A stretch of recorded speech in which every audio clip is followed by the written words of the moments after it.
ఇప్పుడు వేములవాడ పెద్ద టెంపుల్, అలానే జ్ఞానవాసి ముస్లిం ఇలాంటివి టెంపుల్ ని ఆనుకునే ఉండడం, టెంపుల్ లో ఉండడం, ఈ కాన్ఫ్లిక్ట్ ఏం అసలు?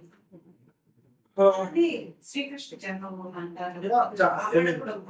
వరంగల్లో పద్మాక్షి, కాజీపేట ఇంకా చాలా ఏంటి అని అంటే, కొంచెం హిస్టరీలో బ్యాక్గ్రౌండ్ వెళ్తే కాకతీయ డైనాసిటీ క్లోజింగ్ టైంలో 1303 నుంచి 1323 వరకు వరంగల్ మీద ఢిల్లీ సుల్తానేట్స్ 7 సార్లు వరుసగా అటాక్ చేశారు. అటాక్ చేసిన క్రమంలో first time, second time attacks లలో ఎవరైతే ఢిల్లీ సుల్తాన్ల సైన్యం గాయపడిన వాళ్ళు ఉంటారు కదా, వాళ్ళందరూ వరంగల్లోనే స్థిరపడ్డారు. ఇక్కడ నుంచి మళ్ళీ ఢిల్లీ వరకు కాళ్ళు చేతులు విరిగిన వాళ్ళు మళ్ళీ అక్కడ దాకా ట్రావెల్ చేసే ఉంటారు కదా, వరంగల్లోనే స్థిరపడ్డారు. కాకతీయులు వాళ్ళకి వీలుగా ఉండడానికి మసీద్ కట్టించారు. వరంగల్ ఫోర్ట్ లో కొండ మసీద్ అనే పేరుతో ఉంది. అది మహమ్మద్ బిన్ తుగ్లక్ టైంలో నిర్మాణమైనటువంటి అది 1317-18 ఆ టైంలో కన్స్ట్రక్ట్ అయింది. అది exactly 100 meters or 150 meters main Swayambhu temple. Reason ఏంటంటే అప్పుడు ఉండేటువంటి జనాభా వెరీ లిటిల్ అండి, వెరీ లిటిల్. ఒక ఊరు అని అంటే ఇప్పట్లాగా హైదరాబాద్ మహానగరం 1,500,000 జనాభా కాకుండా 10,000 జనాభా ఉండి it's known as major city. Megasthenes తెలంగాణలో ఉన్న 36 కోట్ల గురించి చెప్తే, ఆ 36 ఇప్పుడు ఉన్నటువంటి తాలూకాలంత పెద్దది. అలా అప్పుడు సామ్రాజ్యాలు, పరగణాలు అంటారు, కంపనాలు అంటారు, ఇట్లా రకరకాల పేర్లతో పిలుస్తుంటారు. అట్లాంటి పరిస్థితులలో వరంగల్ ఒక మసీదు కాకతీయుల కాలంలోనే హిందూ టెంపుల్ కి పక్కనే ఉంది. వరంగల్ 1000 స్తంభాల గుడి ఉంటుంది. 1000 స్తంభాల గుడి శివుడు, విష్ణువు, సూర్యుడు ముగ్గురికి ఒకే దగ్గర ఆలయం ఉంటుంది. యూజువల్ గా శైవానికి వైష్ణవానికి పడదంటారు, వైష్ణవానికి సూర్య భగవానుడికి పడదంటారు.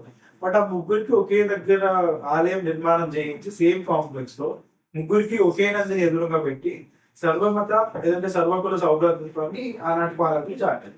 సేమ్ వే మీకు మసీద్ ని నిర్మాణం చేసేది.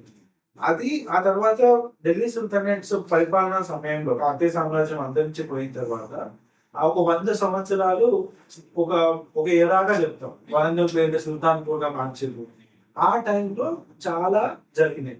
వరంగల్లో ఉన్నటువంటి శృంగార బావిని మొత్తం తీసేసి పుష్పాల్లాగా కట్టడం, దాని తర్వాత టెంపుల్ రిమైన్స్ ని ఉపయోగించి మాస్కులు కట్టడం.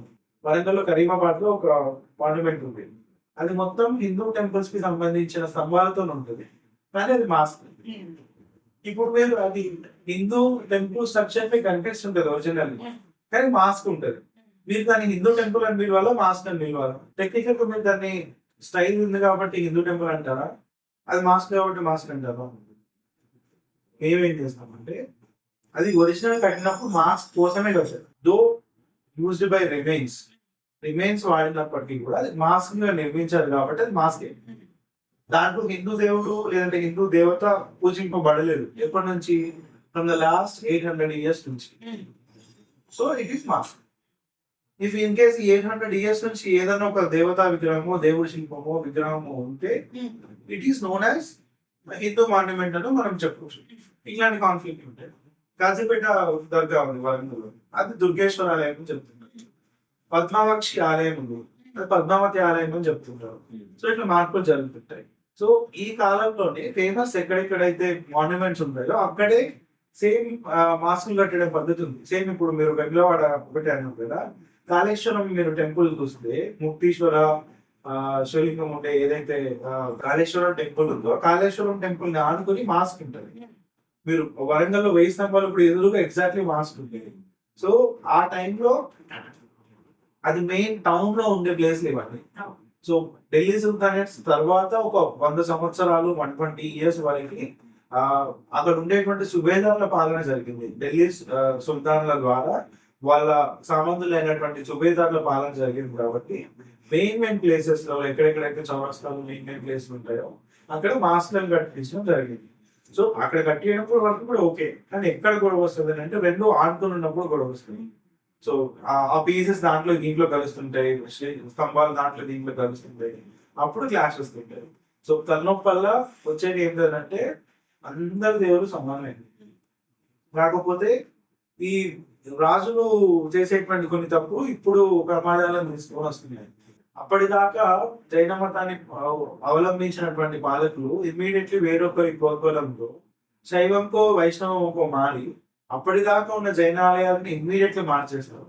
మార్చేసేటప్పుడు చిన్న టెక్నికల్ మిస్టేక్ ఏం జరుగుతుందంటే ఆల్రెడీ ఉండే టెంపుల్ ఏదైతే ఉంటుందో లోపల విగ్రహాన్ని మాత్రమే మార్చగలరు. ముందుండే ద్వారపాలకులను కానీ వాటి మీద ఉండే శిల్పాలను కానీ మార్వలేదు. అది పాసిబుల్ కాదు, లేదంటే మొత్తం కొట్టేయాల్సి వస్తుంది. సో అట్లా మార్గకుండా లోపల విగ్రహాన్ని మార్చినప్పుడు గొడవ వస్తుంది. ముందేమో శైవ ద్వారపాలకులు ఉంటారు, లోపలేమో విష్ణుమూర్తి విగ్రహం ఉంటుంది. సో ఇట్లాంటివి జరుగుతుంది. దాని తర్వాత కొన్ని మిస్టేక్స్ ఏం జరుగుతుంటాయి అంటే ఊరు బయట ఎక్కడో ఒక విగ్రహం దొరుకుతుంది. ఆ విగ్రహాన్ని పూజించి ప్రతిష్ఠింపజేయాలని గ్రామస్తులకు ఉంటుంది.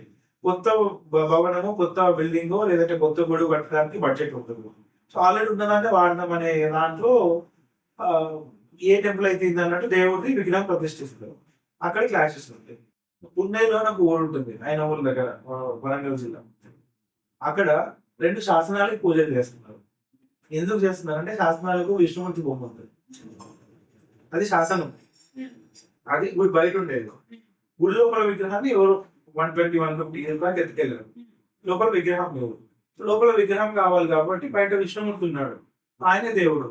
ప్రాబబ్లీ శాసనం మీద విష్ణుమూర్తి ఉన్నాడు కాబట్టి ఇది విష్ణుమూర్తి దేవాలయం అనుకొని ప్రతిష్ఠిస్తారు. ముందు శైవ ద్వారపాలకులు, అక్కడ మీకు ఇష్యూ స్టార్ట్ అవుతాయి. ఇట్లాంటి క్వైట్ కామన్.